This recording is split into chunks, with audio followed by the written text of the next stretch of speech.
All right, well, we are recording. So nice to see everybody. Welcome back to Conversations with a Falcon. We are incredibly grateful to have Dr. Laura Hartley with us today. She is Seattle Pacific's Provost, and I am not going to try to explain what that is. We will let her do that here in just a second. But just for a frame of reference for folks who are watching this, today is Tuesday, January the 19th. So I think it is an interesting and also an appropriate day to be having these conversations, as we are the day after a holiday where we celebrated the life and the work of Dr. Martin Luther King Jr., and the day before a presidential inauguration. And there's a lot tied in both of those. So Dr. Hartley, thank you for being here today. If you could you just give a very quick synopsis of you and your work and who you are and what you do here at Seattle Pacific? Sure. So thanks so much, Jackson, for the invitation to join you today. So as Jackson said, I am the provost here at Seattle Pacific University. The provost is the chief academic officer involved in overseeing in some way or form almost all of the offices that have direct connection with the student experience. So all of academic affairs, all of the student life function, the university ministries function, and then the inclusive excellence work that we do across all those areas. I've been here in my role just since June 1st of last year. And so it's been an interesting time to become a Falcon, but I'm really enjoying the work that I'm doing here. And previous to this, I was 7 years at George Fox University down in Oregon, a sister institution. And prior to that, 6 years at Eastern University, which is just outside of Philadelphia, also a Christian college. So I've been working in Christian higher education for a good amount of time. Yeah, thanks. So, as I just referenced, I mean, as a starting point, this year is one that's been marked by many things, right? When we think of a pandemic, when we think of the, all of the social justice movements that we've seen, when we think about the political times that we're in, as I mentioned, a day before an inauguration. I know that things like social justice and calls for change and the way our faith interacts with that, those are not new conversations, but they're certainly conversations on which a spotlight has really been shown this year. So, Dr. Hartley, I'm curious if you were to give a state of the union, if you will, about, where you are and what you think the response of an institution like ours could and should be to all of the inequities and all the injustices that really have been spotlighted this year. What would that state of the union be? Yeah, I mean, that is a big question. And you're right. These are issues that in some ways every generation has to grapple with and ask new questions of and come up with sort of continued or new answers for. So I am actually glad that this last year has shined a spotlight on these issues in some new ways, I think. I mean, again, these are issues that have been with us for a long time.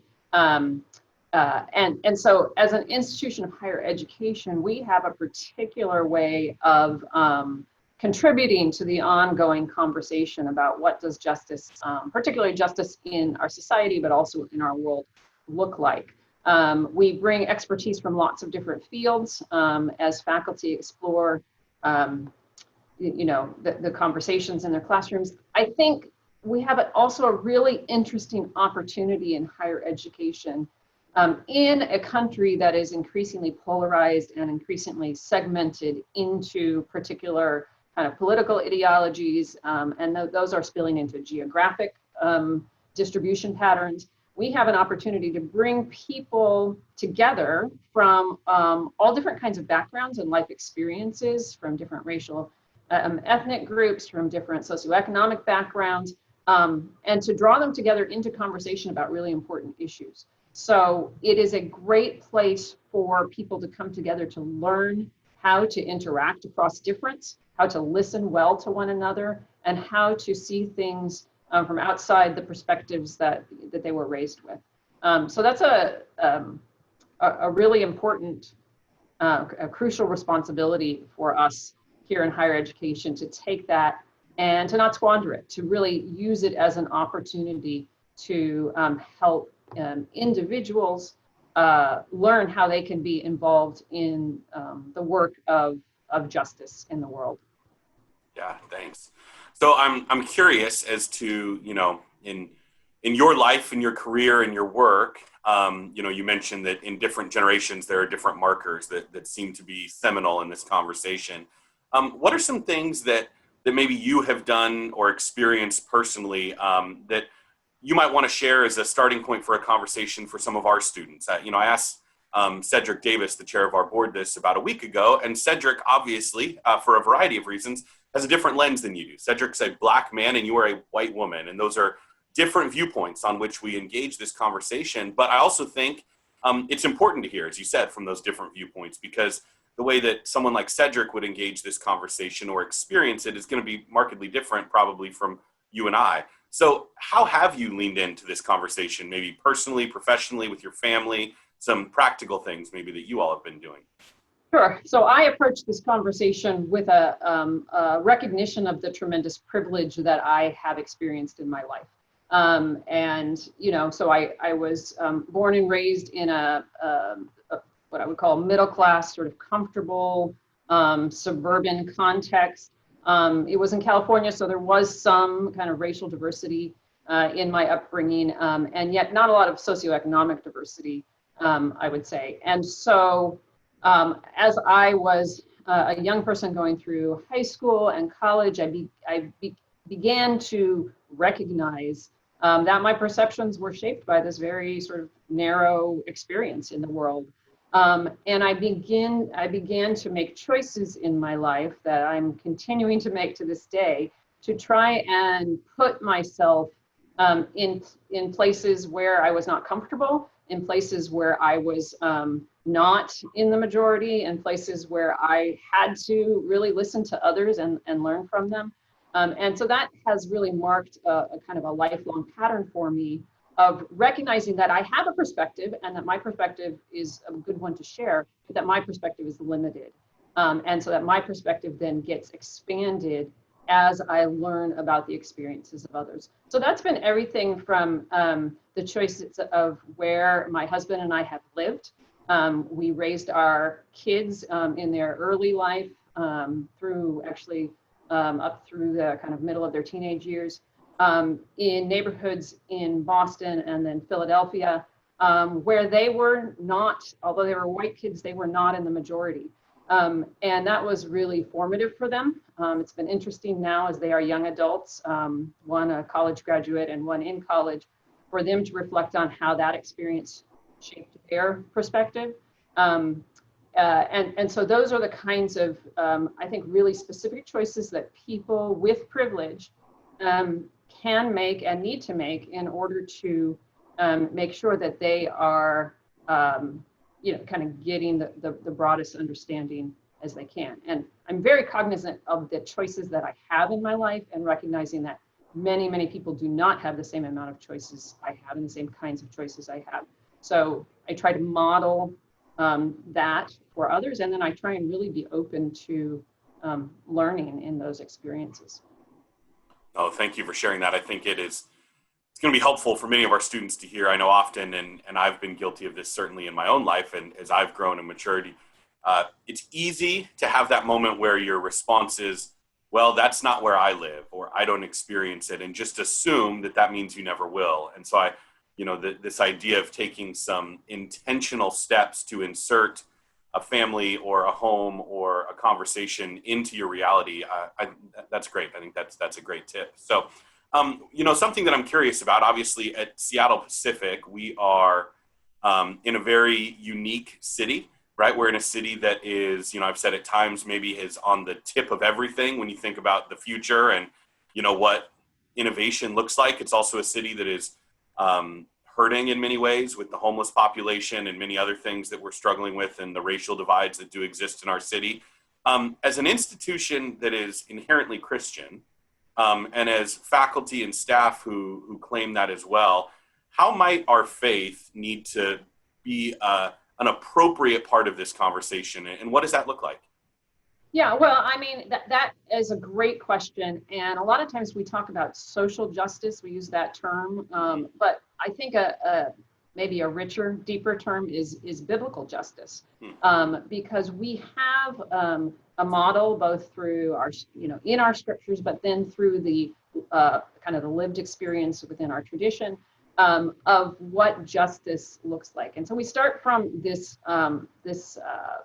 starting place of first of all recognizing that each and every person has inherent worth and dignity, simply because they are a member of the human race, simply because they are created in God's image. And likewise, our earth, our cosmos, is loved by God, and we are given responsibility to care for it. So whether it's in our human interactions or interactions with the environment, we need to approach those, not as people who deserve anything, but as people who have been given opportunity to steward our relationships with one another and to be involved in the unfolding story of God's love, redemption, and justice in the world.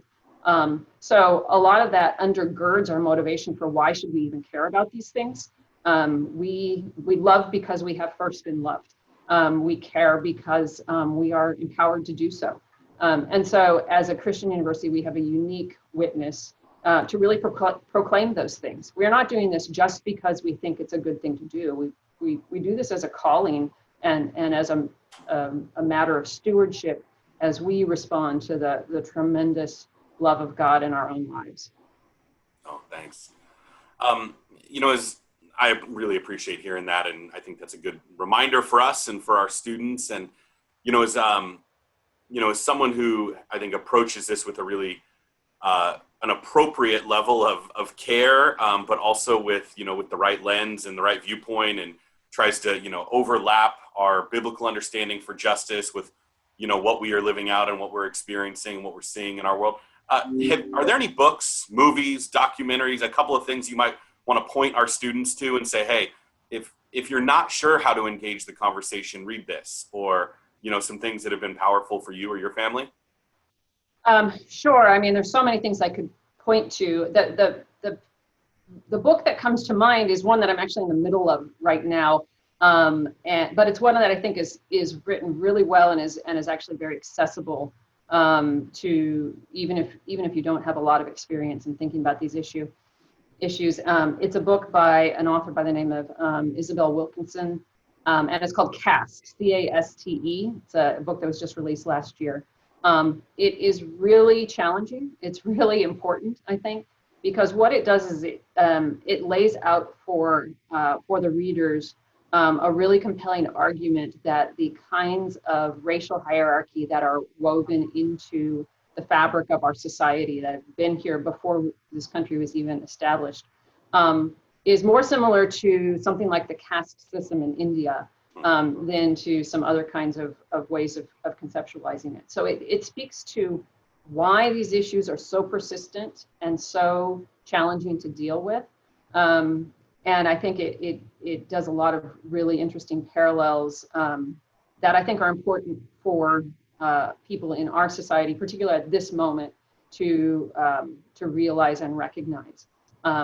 This is a problem that has been with us from the start, and it is certainly a problem that we have made progress on as a country, as a nation, over our history. But there's a reason why there's no simple solutions here, because it's really very much a part of who we are. So dismantling that, putting something else in its place is work that's hard and that we have to continually work on and do together. Well, that leads me to one of my two final thoughts. And you said there's no simple solutions, but I might ask you for a hard solution then anyway. When I think about this conversation, when I think about the hurt that our students have felt, that so many people in this world have felt, I'm mindful that we must reflect on what has happened and understand how we got here. I'm also mindful that we are in a really unique place as staff and faculty at a university like this, because we get to engage with the students who can bring hope as we move forward. And I am hopeful that this group of students that we have here at SPU are going to be able to engage ideas of biblical justice and make a difference.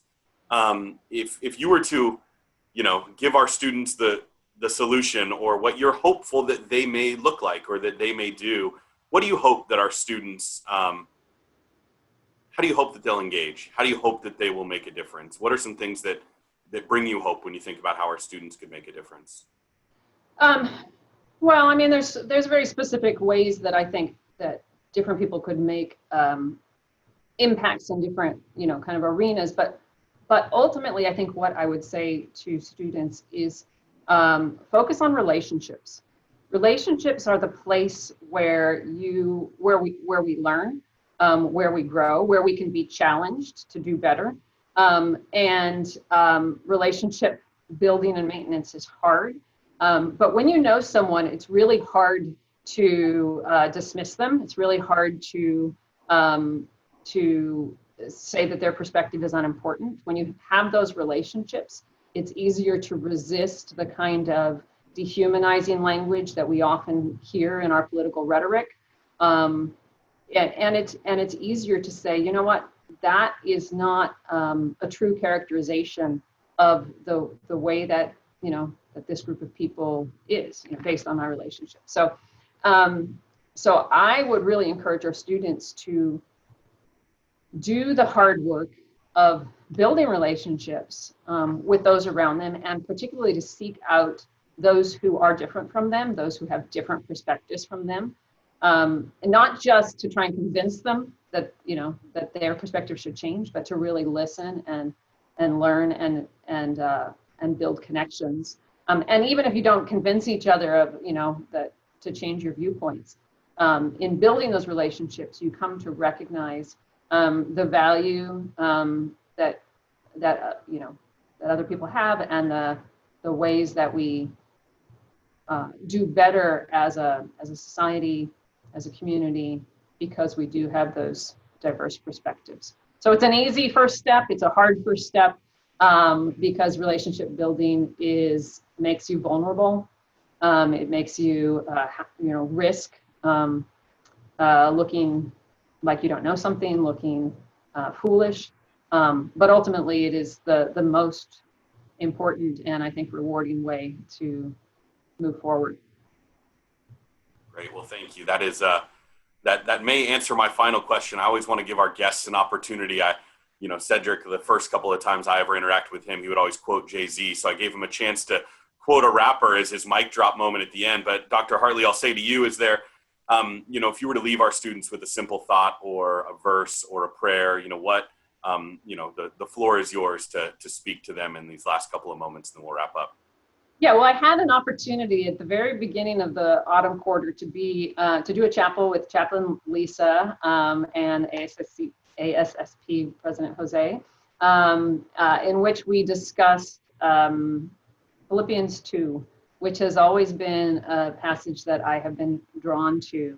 It's the passage in which we are given the model of Christ, who emptied himself, took the form of a servant, and that is our model. And so this process of becoming less so that God can use us, I think is a daily challenge for my life, and one that I put out there for students. Really look at that passage, meditate on it, and ask God, in what ways can I empty myself so that God can fill me and then use me? That's great. Thank you so much. Well, thanks, Dr. Hartley, for your time today. I know that this short conversation hopefully will spark many more for certainly myself and our coaches and our student athletes, but hopefully the institution and the community at large. So thanks again. Thanks for the opportunity.